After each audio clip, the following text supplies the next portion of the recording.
नमस्कार।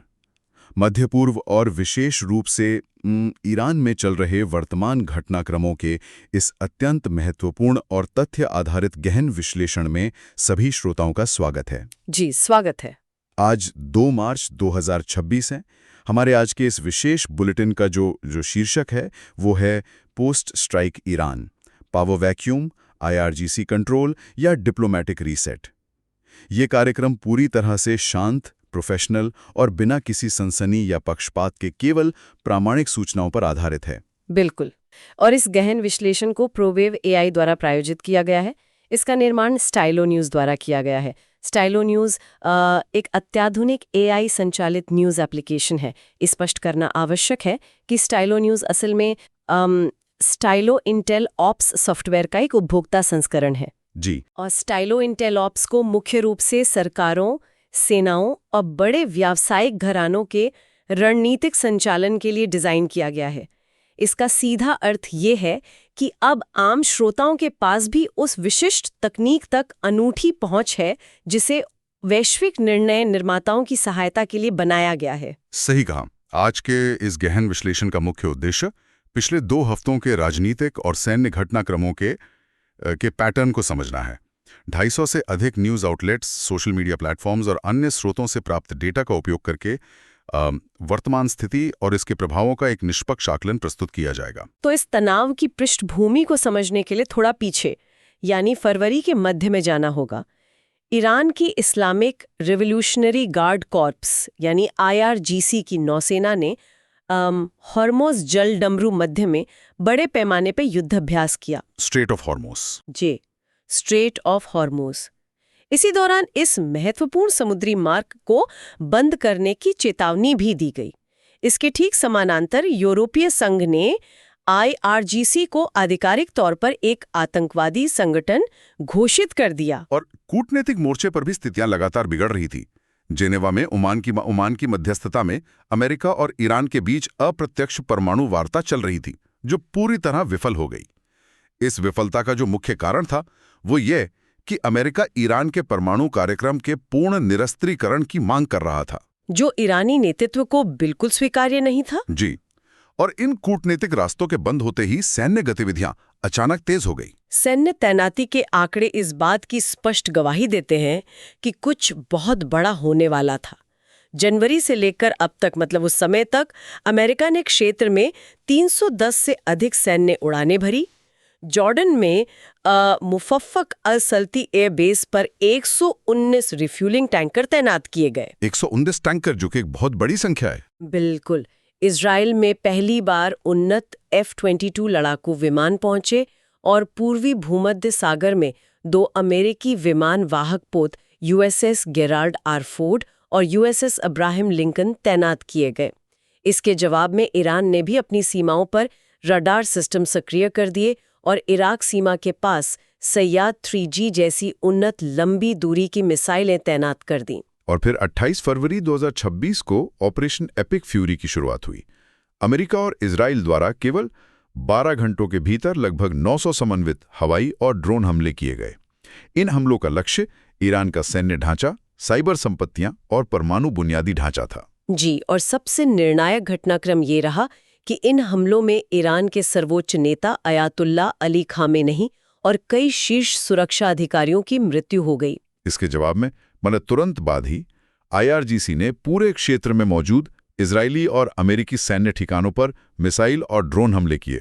हुर्मुज जलडमरू मध्य को कुछ समय के लिए ब्लॉक भी किया गया, जिसे वैश्विक ऊर्जा आपूर्ति पर पड़ने वाले प्रभावों के कारण बाद में खोल दिया गया। अगर हम इन घटनाओं के थोड़ा और गहराई में जाएं और केवल तथ्यों से आगे बढ़कर उनके अर्थ को समझें, तो जिनेवा वार्ता की विफलता एक बहुत बड़ा संकेत थी।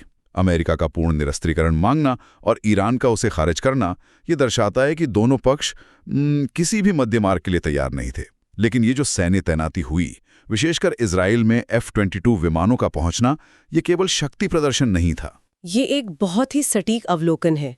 F-22 रैप्टर कोई आम लड़ाकू विमान नहीं है। ये एयर सुपीरियॉरिटी यानी हवाई क्षेत्र पर पूर्ण वर्चस्व स्थापित करने के लिए जाना जाता है। जब ऐसे विमान तैनात किए जाते हैं तो इसका सीधा संदेश ये होता है कि हमलावर पक्ष दुश्मन के रडार और वायु रक्षा प्रणालियों को पूरी तरह से अंधा करने की तैयारी कर रहा है। बिल्कुल। और जॉर्डन में जो 119 रिफ्यूलिंग टैंकरों की तैनाती हुई, उसका मतलब था कि अमेरिका लंबी दूरी के मिशन के लिए अपने बमबर्षकों को लगातार हवा में ही ईंधन देने की पूरी योजना बना चुका था। लेकिन 28 फरवरी को ऑपरेशन एपिक फ्यूरी के तहत जो हुआ, उसने सबको चौंका दिया। मतलब 12 घंटों में 900 हमले।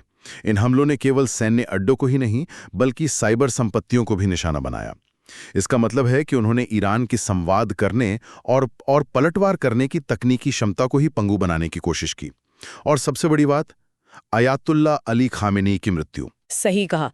1989 से सत्ता के शीर्ष पर बैठे एक ऐसे नेता का अचानक जाना, जिसने पूरे मध्य पूर्व में ईरान की एक मजबूत और आक्रामक छवि गढ़ी थी, भू राजनीति में एक भूकंप के समान है।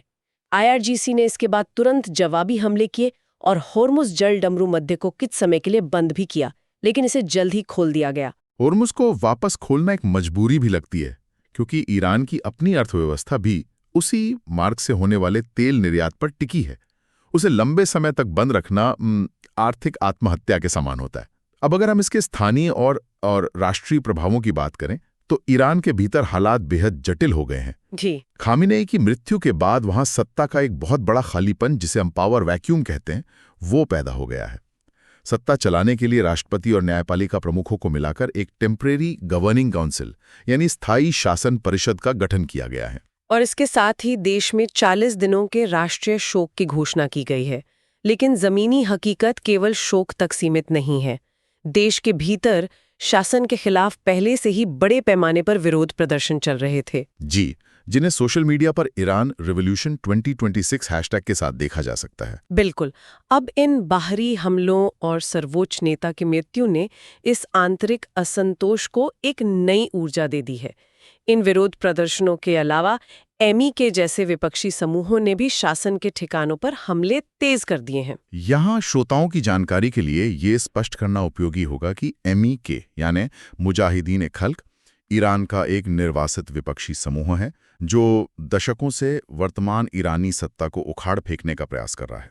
और साइबर हमलों के कारण पूरे देश में इंटरनेट और संचार सेवाएं बुरी तरह ठप हैं। कुल मिलाकर शासन की स्थिरता इस समय भयंकर दबाव में है, हालांकि अभी तक इसके पूरी तरह से गिरने की कोई आधिकारिक पुष्टि नहीं हुई है। ईरान के इस आंतरिक संकट की लहरें अंतर्राष्ट्रीय स्तर पर भी महसूस की जा रही हैं। इसका सबसे तात्कालिक असर वैश्विक ऊर्जा बाजारों पर पड़ा है। दुनिया का लगभग 20% तेल उसी हॉर्मुज जलडमरू मध्य से होकर गुजरता है, जिसका जिक्र हमने अभी किया। यही कारण है कि तेल की कीमतों और भविष्य की आपूर्ति को लेकर वैश्विक बाजारों में भारी खौफ का माहौल है। और ये खौफ केवल शेयर बाजारों तक सीमित नहीं है, ये सड़कों पर भी उतर आया है।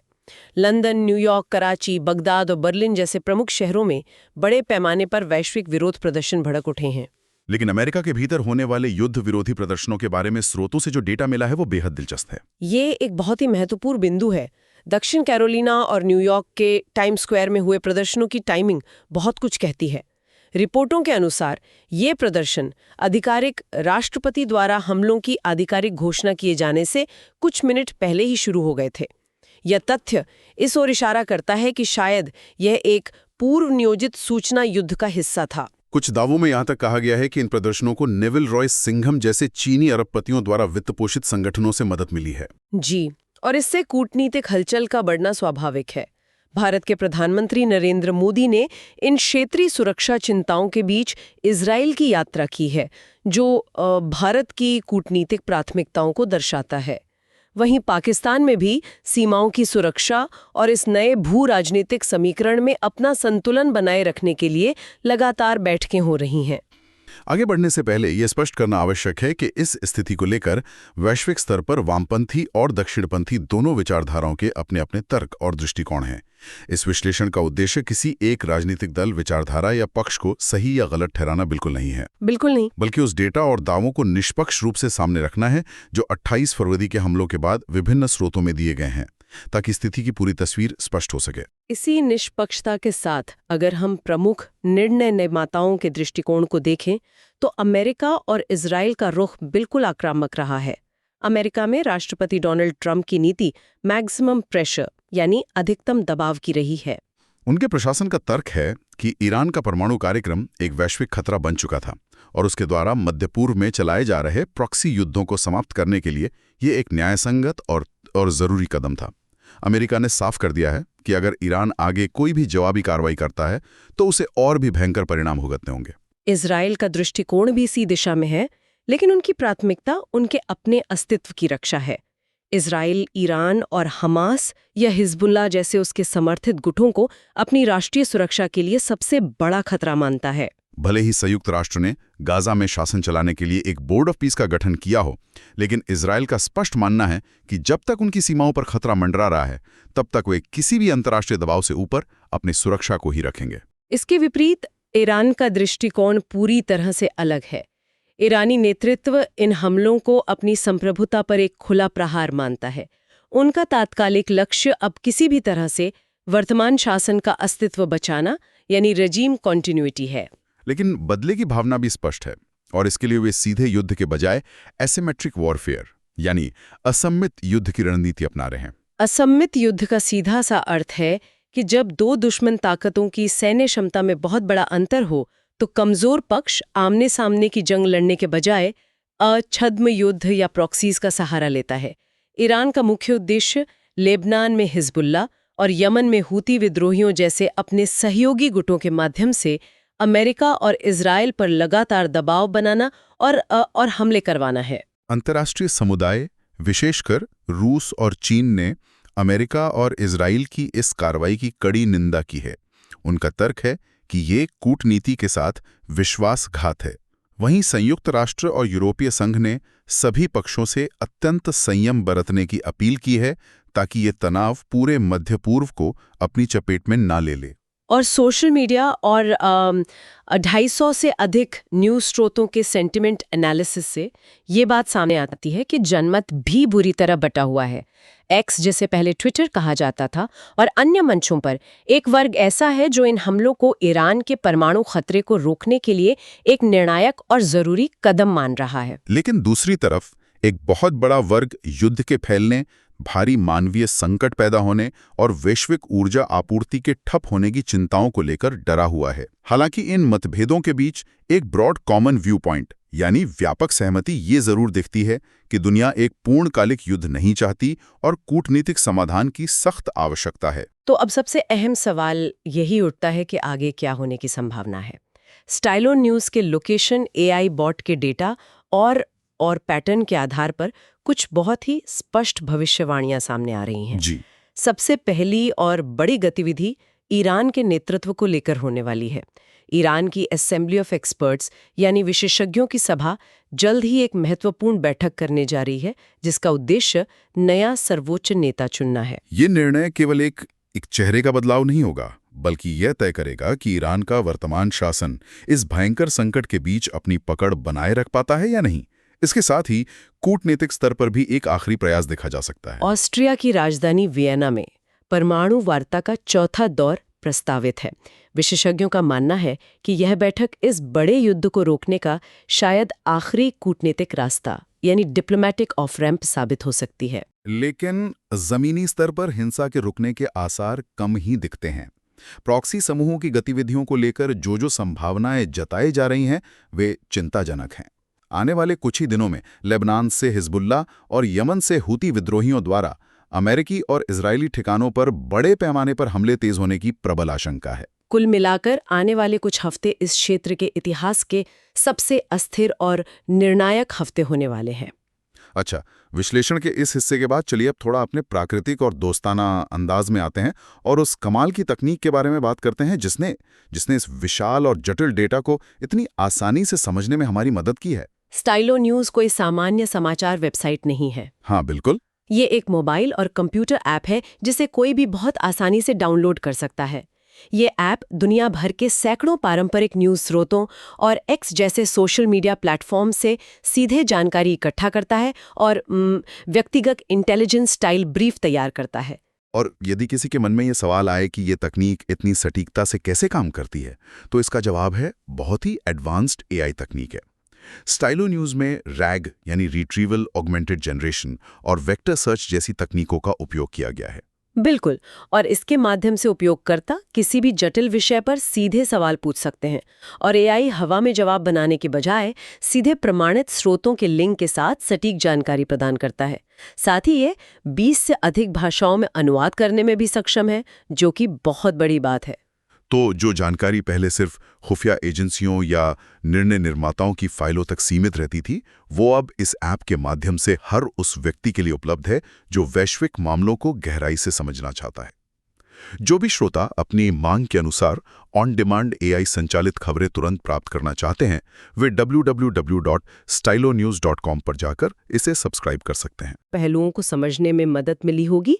श्रोता भविष्य में किन विषयों पर इस तरह के गहन विश्लेषण सुनना चाहेंगे, इसके सुझाव भी दे सकते हैं। जी, और नवीनतम अपडेट्स के लिए स्टाइलो न्यूज़ को अपने पसंदीदा सोशल मीडिया प्लेटफॉर्म्स पर फॉलो करना ना भूलें। इस चर्चा को समाप्त करने से पहले इस पूरे घटनाक्रम से जुड़ा एक बहुत ही गहरा सवाल है, जिस पर गंभीरता से विचार किया जाना चाहिए। बिल्कुल, सोच कर देखिए, 40 से अधिक वर्षों से जो सत्ता एक ही विचारधारा और एक ही सर्वोच्च नेता के इर्द गिर्द घूम रही थी, क्या अब एक बाहरी सैन्य हमले से ज्यादा उस नेता की अचानक कमी उस पूरे सिस्टम को भीतर से बदल कर रख देगी?